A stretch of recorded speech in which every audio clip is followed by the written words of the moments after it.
Welcome back to Labwala academy. Myself Shruti Sharma. तो आज हमारा जो टॉपिक है हेमेटोलॉजी की, जो हमारी सीरीज चल रही है डीएमएलटी फर्स्ट ईयर के लिए, तो आज हमारा टॉपिक होगा प्लेटलेट काउंट।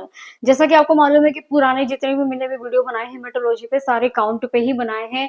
आप अगर पिछले वीडियो जाके देखेंगे तो वहां पे मैंने RBC count, absolute eosinophil count, WBC count और देन अब हम जो लेके आए हैं वो लेके आए हैं प्लेटलेट काउंट। तो मैं आपको बता दूं basically what is a platelet. तो प्लेटलेट एक टाइप का ब्लड के अंदर पाई जाने वाली, जैसे डब्ल्यूबीसी, आरबीसी और एक थर्ड चीज होती है थ्रोम्बोसाइट से। जो इसका काम क्या होता है, ये जो मेन इसका जो फंक्शन होता है वो होता है मेन ब्लीडिंग में और क्लोटिंग में। ब्लीडिंग मतलब कि अगर आपके कहीं चोट लग गई है तो बहुत ज्यादा ब्लीडिंग अगर हो रही है तो थ्रोम्बोसाइट वहां पे क्या करती है, आके वहां पे इसको क्लोट करके आपको उससे ब्लीडिंग को रोकती है। तो अगर ये प्लेटलेट अगर कम हो गई या प्लेटलेट अगर ये ज्यादा हो गई तो भी एक टाइप का डिसऑर्डर हो जाता है। अगर ये ज्यादा हो जाती है तो थ्रोम्बोसाइटोसिस हो जाता है, कम हो जाती है तो थ्रोम्बोसाइटोपिनिया हो जाता है। तो ये सब आयरन डेफिशिएंसी की वजह से होता है, या इसमें और भी जो रीजन है प्लेटलेट डाउन होने के, वो हम बाद में डिस्कस करेंगे। लेकिन हम पहले ये देखेंगे आज के वीडियो में कि जो प्लेटलेट काउंट है वो किया कैसे जाता है। तो लेट्स स्टार्ट। तो देखिए जो प्लेटलेट काउंट होता है तो ये फर्स्ट ये दिखता कैसे है। तो देखिए यहाँ पे मैंने एक ब्लड वेसल्स बना रखी है जिसके अंदर आपका ब्लड प्रवाह हो रहा है। तो ये जो आपको गोले गोले दिख रहे हैं बड़े बड़े, ये टाइप की एक आरबीसी सेल है। और ये जो छोटे छोटे दिख रहे हैं आपको बिल्कुल डॉट साइज के ग्रीन कलर के, ये होती हैं प्लेटलेट्स, जो बिल्कुल छोटी होती है, ये बहुत छोटी दिखती है। तो जब हम इसको काउंट करने जाते हैं तो as a due to practical exam के हिसाब से भी, और अगर हम इसको थ्योरी पार्ट में भी पढ़े तो हमें ये पता होना चाहिए कि यहाँ पे हमें चाहिए क्या। इसके लिए सबसे पहले ईडीटी ब्लड चाहिए जो कि एंटीकोगुलेंट ब्लड होता है, होल ब्लड होता है, ठीक है। रिएजेंट इसमें हमें चाहिए प्लेटलेट डाइल्यूटिंग फ्लूइड, जैसे आरबीसी में आरबीसी चाहिए, डब्ल्यूबीसी में डब्ल्यूबीसी फ्लूइड चाहिए। इसका जो नाम होता है रिएजेंट का होता है फॉर्मल साइट्रेट सॉल्यूशन। नेक्स्ट है इक्विपमेंट जिसको बोलते हैं जहाँ पे microscope, platelet diluting fluid, Neubauer chamber और चाहिए आपको पिपेट। तो ये छोटी छोटी चीजें हैं जिसमें फिर आपको यहाँ पे कवर स्लिप भी हम यहाँ पर लिख सकते हैं चाहे तो। और हमें यहाँ पे प्लास्टिक की टेस्ट ट्यूब चाहिए, ग्लास की टेस्ट ट्यूब नहीं चाहिए, वो मैं आपको आगे बताऊंगी। तो प्लास्टिक टेस्ट ट्यूब भी चाहिए। प्रिंसिपल क्या होता है यहाँ पे कि यहाँ पे जो आपका होल ब्लड है, एंटीकोगुलेंट ब्लड है, और जो प्लेटलेट डाइल्यूटिंग फ्लूइड है जिसको हम बोलते हैं पीडीएफ, तो ये पीडीएफ दोनों को मिक्स किया जाता है। देन उसको फिर 200 टाइम इसका डाइल्यूशन किया जाता है। फिर वहां पे हमको देखना होता है कि नंबर ऑफ सेल हमें यहाँ पे काउंट करनी होती है, जो हम कहाँ पे करेंगे, न्यूबार चैम्बर में करेंगे। न्यूबार चैम्बर मैंने हर काउंट के अंदर बना के आपको दिखाया है, तो मैं यहाँ पे भी दिखाऊंगी। देन प्रोसीजर इसका ये होता है कि सबसे पहले आपको एक प्लास्टिक टेस्ट ट्यूब लेनी है। ग्लास जो टेस्ट ट्यूब लेनी है वो नहीं लेनी है। क्यों नहीं लेनी है? क्योंकि प्लेटलेट जो होती है वो ग्लास टेस्ट ट्यूब पे जाके दीवारों पे चिपक जाती है। तो हमें यहाँ पे क्या लेनी है, प्लास्टिक टेस्ट ट्यूब लेनी है, ग्लास टेस्ट ट्यूब नहीं लेनी है।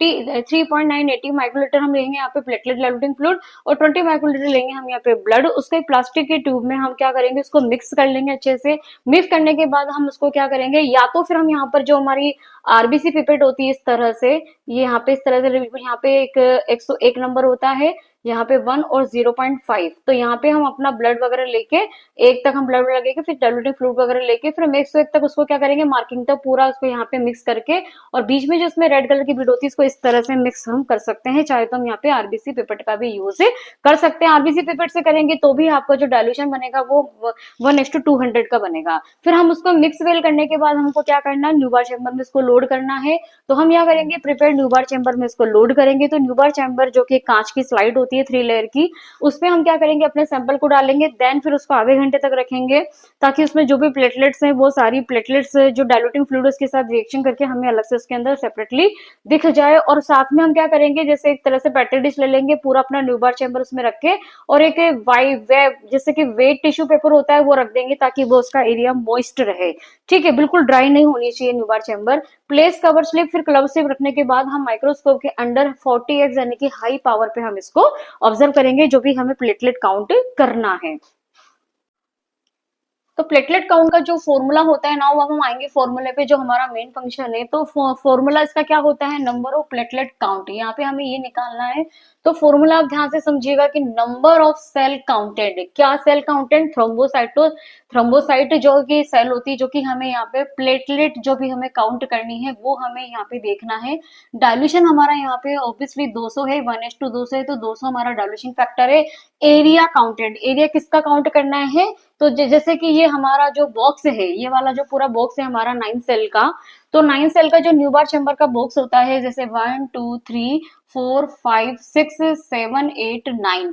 तो अब हमें ये, क्योंकि हम टीएलसी नहीं कर रहे हैं तो हम ये कॉर्नर वाले छोड़ देंगे, हम बीच वाले पे फोकस करेंगे। तो बीच वाले पे हमें पता है कि बीच वाला आरबीसी वाला होता है ना। तो आरबीसी में हम क्या करते हैं, चारों कोने पकड़ते हैं, ये कि 1 2 3 और 4 ऐसे, और बीच में 5। तो हम 5 वहां पे लेते हैं 25 बॉक्स में से। लेकिन यहाँ प्लेटलेट हम पूरे के पूरे 25 बॉक्स में देखेंगे तो 25 बॉक्स में जो करने का जो तरीका होता है प्लेटलेट काउंट का, वो क्या होता है, ये पहले ऐसे जाता है, देन फिर ऐसे, फिर ऐसे, फिर ऐसे, फिर ऐसे। मतलब ये left to right, right to left, left to right, right to left, इस तरह से वहां पे अगर आपकी मान लीजिए एक सेल यहाँ दिख रही है, कि ये दिख रही है, ये दिख रही है, तो आप इस तरह से यहाँ पे इसको नंबर से काउंट कर लेंगे तो आपके पास क्या आ जाएगा, आपके पास आ जाएगा एन की वैल्यू आ जाएगी कि नंबर ऑफ सेल आपके पास कितने काउंट यहाँ पर हुए हैं, 200 आपका यहाँ पे डायल्यूटिंग फैक्टर है। अब बात आती है यहाँ पे ये एरिया की। तो एरिया क्या होता है, तो हमारे यहाँ पे जो एरिया होता है एक बॉक्स का, यानी जैसे बीच वाले बॉक्स की अगर मैं बात करूं तो इसका एक एरिया होता है 1 into 1। तो 1 into 1 यानी कि लंबाई इंटू चौड़ाई, और इसकी जो गहराई होती है वो होती है 0.1। तो यहाँ पे 1 into 1 करेंगे तो भी 1 आएगा। और यहाँ पे जो डेप्थ है इसकी, जो बॉक्स की जो डेप्थ है 25, यानी कि ये पूरा की जो पूरा एक, जो कि इस तरह से 25 भागों में डिवाइडेड है, तो ये पूरा 1 mm है, और है ना, और ये भी पूरा ऐसे 1 mm है। तो वॉल्यूम निकालने के लिए हमें क्या करना पड़ता है, आयतन निकालने के लिए लंबाई इंटू चौड़ाई, और जबकि इसकी डेप्थ जो है वो कितनी है, 0.mm²। तो ये 1.1 जो है वो हमने यहाँ पे लिख दिया है। तो 1 into 0.1 ये पूरा एरिया हो गया है। तो यहाँ देखिए नंबर ऑफ सेल इंटू 200 है यहाँ पे, और 1 into 0.1, तो एरिया हो गया आपका 1 mm² और डेप्थ हो गई 0.1 mm। तो यहाँ पे फाइनली अगर मैं मान के चलूं कि यहाँ पे जो प्लेटलेट हमको जो मिला है, हमें जो प्लेटलेट यहाँ पे जैसे अब मेरे पास एन की वैल्यू हम मान लेते हैं कि हमें प्लेटलेट जो काउंट हुए हैं इस तरह से, यूं यूं हम ऐसे चलो, जो 25 बॉक्स होते हैं हमारे आरबीसी वाले में, उनमें हमें प्लेटलेट्स देखनी है तो हमें एन निकालना है। तो अगर हम एन मान लीजिए कि यहाँ पे इस तरह से हमें जो सेल्स मिल रही है, तो एक बार के लिए मान लेते हैं कि नंबर ऑफ सेल्स यानी कि जो एन की वैल्यू है वो मेरे पास है यहाँ पर 100। ठीक है, ध्यान से समझिएगा। 200 हमारा क्या है यहाँ पे, डायल्यूटिंग फैक्टर। एक क्या है यहाँ पे, लंबाई इंटू चौड़ाई किसकी, एक बॉक्स की, इस पूरे बॉक्स की, और 0.1 है इसकी डेप्थ। तो अगर हम यहाँ पे इसको सॉल्व करेंगे तो 0.1 से हम एक जीरो ऊपर आ जाएगी, तो ये कितना हो गया, 200 के अंदर एक जीरो जुड़ गई तो 2000 हो गया, और काउंट हमारा हो गया यहाँ पर 100। तो ये कुल मिला के अगर आप इसको सॉल्व करें तो कितना आएगा, 2 लाख।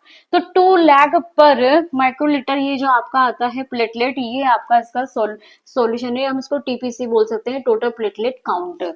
तो कुल मिला के बात ये है कि इसका जो नॉर्मल रेंज होता है, इसका जो नॉर्मल रेंज होता है वो होता है 1.5 लाख से 4.5 लाख। अब 1.5 लाख से अगर नीचे जा रहा है तो आपको थ्रोम्बोसाइटोपिनिया हो रहा है, और अगर आपका 4.5 लाख से अगर ऊपर जा रहा है प्लेटलेट तो वो हो रहा है आपका थ्रोम्बोसाइटोसिस। ठीक है, तो अगर मान लीजिए 1.5 लाख से, और यहाँ पे जो 4.5 लाख इसकी जो रेंज होती है, तो इससे नीचे जा रहा है तो होगा आपका थ्रोम्बोसाइटोपिनिया। ठीक है, और अगर 4.5 लाख से अगर मान लीजिए ऊपर जा रही है आपकी सेल तो ये हो जाएगा थ्रोम्बोसाइटोसिस। तो ये एक आपका ब्लड डिसऑर्डर होता है जो, तो 1.5 लाख से 4.5 लाख बीच में प्लेटलेट काउंट की रेंज होती है। अगर 1.5 लाख से अगर ये नीचे चला जाता है प्लेटलेट काउंट तो थ्रोम्बोसाइटोपिनिया हो जाता है, और अगर 4.5 लाख से ऊपर कोई सी प्लेटलेट काउंट चल जाती है तो वो भी एक टाइप का आपका ब्लड डिसऑर्डर है, तो जिसको हम बोलते हैं थ्रोम्बोसाइटोसिस। तो ये भी एक टाइप का आपका ब्लड डिसऑर्डर है। तो कोई भी सेल अगर आपके ब्लड में प्रेजेंट है और अगर उसकी नॉर्मल रेंज से अगर वो ऊपर या नीचे डाउन हो जाती है तो वो अपने आप में एक खुद का एक डिसऑर्डर हो जाता है। तो आज हमने हेमेटोलॉजी के जितने भी काउंट थे, आरबीसी, डब्ल्यूबीसी, इओसिनोफिल, प्लेटलेट, ये सारे जो काउंट हैं, सारे साइड जितने भी काउंट है वो हम यहाँ पर कवर कर चुके हैं हेमेटोलॉजी में। बहुत इजी प्रोसेसर है, और आप कोशिश करिए कि आप न्यूबार चैम्बर में, मैं अलग से एक वीडियो बना दूंगी, तो जितने भी काउंट्स हमने देखे हैं यहाँ पे सारे न्यूबार चैम्बर के बेसिस पे देखे हैं। तो बेसिकली न्यूबार चैम्बर का जो, जिसको हम बोलते हैं हेमेटोसाइटोमीटर, तो इसका जो डेप्थ होता है वो 0.1 mm पर क्यूबी में एम होता है, तो इसका जो पर mm होता है, तो और इसके अलावा इसका जो एरिया होता है वो 1 into 1 होता है। तो बीच में प्लेटलेट काउंट हमेशा आरबीसी वाले बॉक्स से हम करते हैं।